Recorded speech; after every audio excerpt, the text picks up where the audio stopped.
Masa? Anda siapa gitu loh? Sekarang saya bicara mengenai Saya Victor, bicara kampus, makanya ya. saya bilang kampusnya kalau UGM itu Jadi jelas. Victor itu bukan kawan kampus saya Ruko yang sejak udah lama. ditutup. Ya. Bukan kampus Ruko yang udah ditutup. Saya S2, kamu nggak usah ngomong S2-nya mana? S2-nya mana? Saya di depannya sekarang. Layak. Saya S1-nya mana? Udah ditutup kan? Kampusnya udah ditutup kan? Baik. Tapi saya udah lulus asli. Emang kenapa? Baik.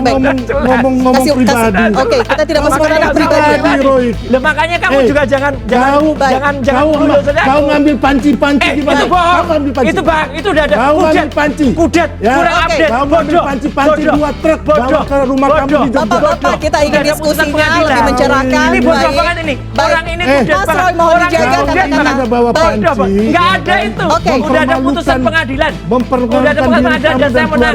Oke, baik. Tunggu dulu. Oke. Kau yang bodoh. Bapak. Terjadi perdebatan panas antara juru bicara Jokowi, Sylvester Matutina, dengan pakar telematika Roy Suryo. Perdebatan terjadi setelah Roy Suryo menyebut nama Victor. Namun Sylvester langsung memotong pembicaraan dari Roy Suryo dengan mengatakan bahwa dia kenal dengan Victor yang dimaksud oleh Roy Suryo yang merupakan temannya. Namun Roy Suryo menimpali pernyataan Sylvester. Hanyalah omon-omon. Di momen ini Sylvester meminta Roy Suryo untuk tidak mengatur dirinya berbicara apapun. Sekali lagi kalau ini semua pernah belajar ya, sampai menulis skripsi dan diwisuda dengan benar, itu harus urut. Tidak begitu saja tiba-tiba terbit ijazah. Ijazah bisa saja terbit ya, tapi mungkin itu asli tapi palsu. Mungkin juga tidak dari UGM, tapi dari UPP, Universitas Pasar Pramuka. Ya itu kita bisa pesen di situ, gitu loh. Dari mana? Sayang Pasar Pramukanya udah kebakaran. Nah, ya, tunggu dulu. gitu. Tudingan ini dari mana nih? Buktinya apa? Ada, itu sudah terjadi. Makanya tudingan itu benar atau enggak? Saya mohon kepolisian menyidik itu ya, menyelidiki itu. Karena ada yang mengucapkan, seorang kader senior sebuah partai. Ada tokoh mantan pejabat publik, Gubernur Lemhanas, yang itu mengucapkan. Dan tadi siang, ini informasi terbaru nih, baru CNN yang dengar. Tadi siang yang bersangkutan di Semarang tidak menolak statement itu, ya. Orang sebut ya, mantan Gubernur Lemhanas tidak menolak itu. Dan disebutkan juga nama-nama orang di situ.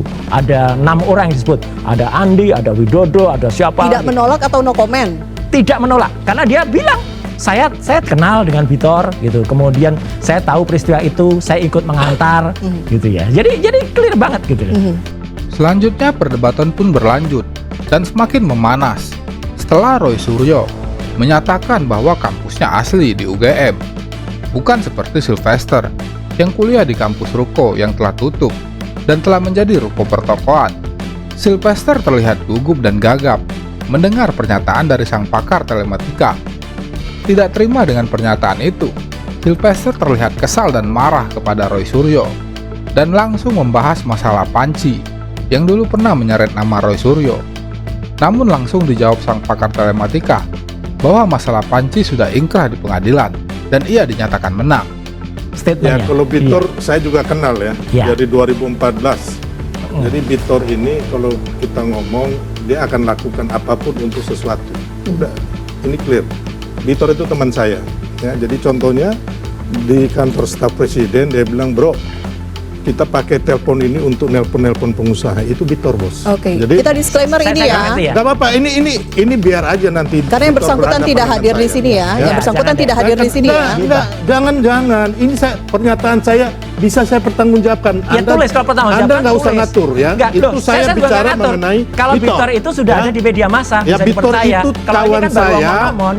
Victor itu kawan saya, Mas Roy. Anda nggak usah ngatur. Loh, Ya, biar saya Anda nggak bicara. punya hak, nggak ngatur saya. Saya bicara sebebas. Anda nggak punya hak nggak ngatur saya. Ya, Anda nggak bisa mengatur saya. Saya Lah, mau ya ngomong sudah. mengenai Victor. Ya sudah. Ya Tapi kan itu enak kan belum saja. ada di Emang media massa. Anda siapa gitu loh? Sekarang saya Jelas bicara lah. mengenai Saya Victor, bicara kampus, makanya ya. saya bilang kampusnya kalau UGM itu Jadi jelas. Victor itu bukan kawan kampus saya Ruko yang sejak udah lama. ditutup. Oke, Ya. baik. Bukan kampus Ruko yang udah ditutup. Saya S2, kamu nggak usah ngomong S2-nya gitu. mana?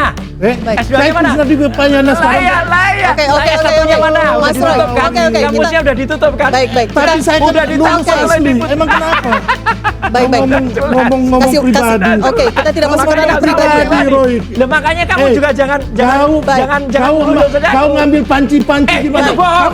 Itu bang, itu udah ada Kau ngambil panci. Kudet, Ya. kurang Oke. update, Kau ngambil bodoh. panci-panci Bodoh. 2 truk bawa ke rumah kamu di Jogja. Bapak-bapak, kita ingin Udah ada putusan diskusinya pengadilan. lebih mencerahkan. Ini bodoh Baik. banget ini. Baik. Orang ini Eh, kudet Mas banget. Roy, mohon Orang dijaga ini kudet kata-kata. banget. Ada bawa Baik. panci. Nggak ada itu. Oke. Udah ada putusan pengadilan. Mempermalukan Udah ada putusan diri pengadilan kamu dan saya dan menang. keluarga kamu. Oke, banget. baik. Bodoh Tunggu banget dulu. ini. Oke. Kau yang Orang bodoh. bodoh. Bapak-bapak, oke. Nggak usah. Nggak kondusif, saya harus jeda. Kami akan kembali sesaat lagi di Prime Time. Bodoh, Mas. Tetap bersama Itu ada kami. putusan pengadilannya.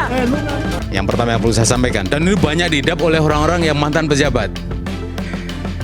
Kan ada mantan pejabat yang biasa dia ngomong di TV tiba-tiba sakit, atau tiba-tiba nulis tiba-tiba tangannya stroke, nggak bisa dia kerja, tapi dia punya sindrom. Jadi dia berusaha untuk menampilkan kepada masyarakat bahwa dia itu seorang pejabat, bahwa dia seorang penulis, dia seorang orator, tapi dia nggak bisa. Tapi dia harus berusaha menampilkan bahwa dia masih mampu.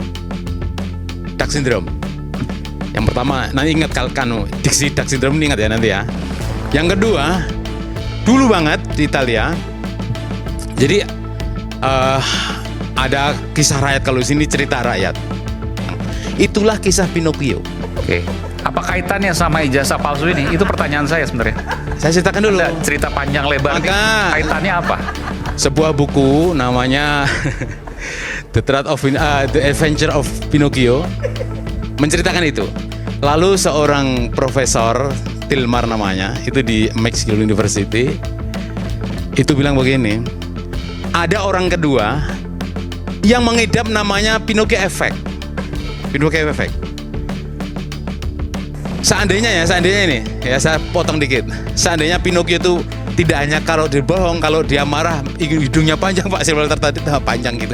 Itu juga tambah panjang. Tapi ini soal kebohongan. Nah, dia dulu pernah bohong waktu 2019 mengatakan bahwa ada anak umur 12 tahun meninggal, ternyata enggak. Jadi yang Pinocchio ini dia. Enggak apa-apa. Ya kan benar nggak, Bos? dengerin.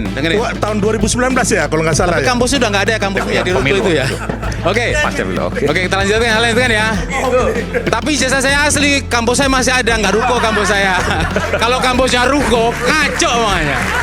Oke ya, saya ceritakan dulu. Ini saya lagi mau coba Bahkan, Sylvester dipermalukan dengan sangat menohok oleh Mustafa.